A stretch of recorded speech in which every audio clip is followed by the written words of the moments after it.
Bienvenue dans une nouvelle mini-saison d'Arthur en balade. En novembre dernier, je suis parti faire un tour en Europe avec deux amis d'enfance, Mathis et Thibaut. Dans les épisodes, vous croiserez également Cerise, une amie qui nous a rejoint à la fin de notre séjour, Daniel, un gars super sympa que j'avais rencontré lors de mon premier tour d'Europe en 2016, ou encore Martin, qui est le colocataire de Mathis. Voici l'épisode 5, c'est parti! Dans un quart d'heure, on va aller dans les catacombes de Brno que j'ai déjà visité lors de un de mes premiers passages à Brno il y a 2 ans. Mais j'avais pas fait de vidéo dessus, peut-être que là je vais pouvoir faire des vidéos, je vais voir. Et Thibaut, lui, ce sera la première fois qu'il verra ça et c'est vachement intéressant en fait. C'est Brno, une ville souterraine avec que des caves. En fait, c'est une ville où ils produisent du vent qui sont reliées entre elles. Donc on peut faire des kilomètres et des kilomètres en passant dans les caves. Donc c'est assez intéressant, historiquement.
Bon, là on se trouve dans les catacombes, donc là c'est la salle d'attente en gros.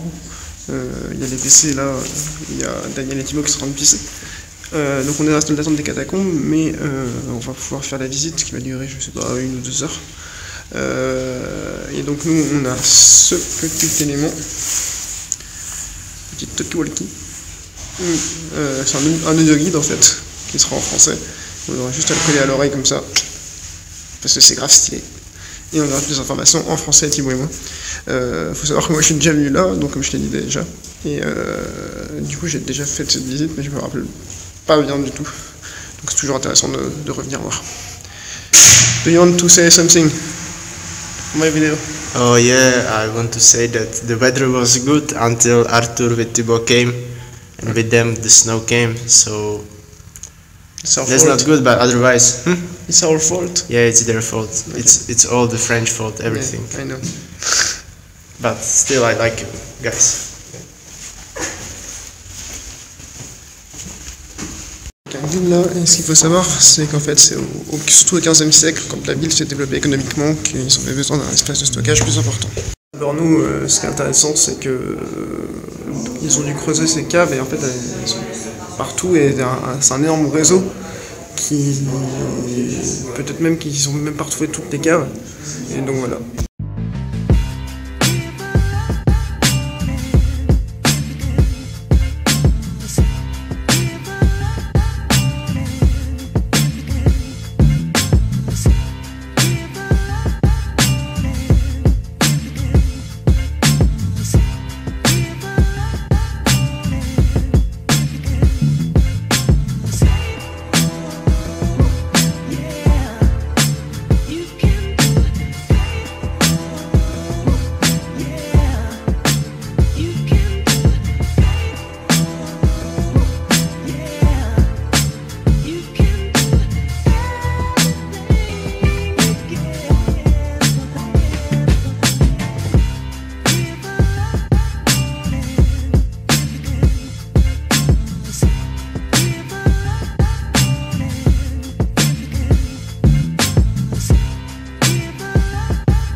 la visite des catacombes, c'était très intéressant, c'était 40 minutes de visite. Voilà, donc on a pu voir qu'avec le développement de l'économie de Brno, il fallait des endroits pour stocker les nourritures, les vivres.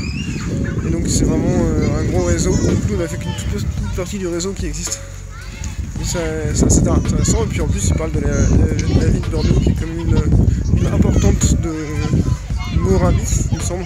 C'est toute cette partie est de la République tchèque, partie entre la République tchèque et la Slovaquie.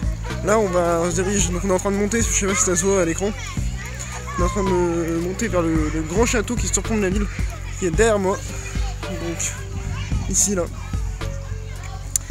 Et donc ce château, on va passer autour, donc pareil c'est aussi un endroit que j'ai déjà vu, mais qui est assez cool et je pense que Thibaut peut être intéressé par ça. Et donc comme je vous dis, ça surplombe la ville, donc là on peut voir déjà une belle partie de la ville de Brno. On verra tout en haut. Et donc on aura à peu près fini notre visite de cette magnifique ville. Avec cette particularité de République tchèque, c'est toujours les bâtiments très colorés. Alors là, comme c'est un peu dans le brouillard, on voit pas trop, mais les immeubles sont toujours très colorés. En fait, je crois que c'est lié à la fin du communisme, au début des années 90. Tout le monde voulait un peu sa propriété et voulait vraiment avoir une identité propre et construire quelque chose de propre à lui-même. Et c'est peut-être un excès d'identité, cette volonté de montrer son identité, de montrer qu'on est différent des autres et qu'on est tous différents, ouais.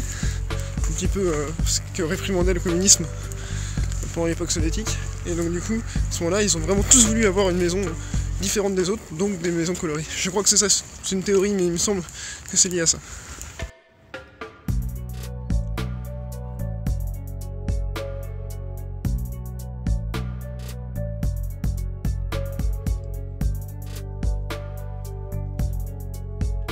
En haut du château. Yeah, yeah, of course. Use it like something.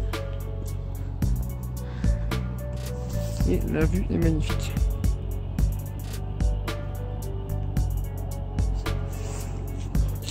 La gare, tu la vois? Non.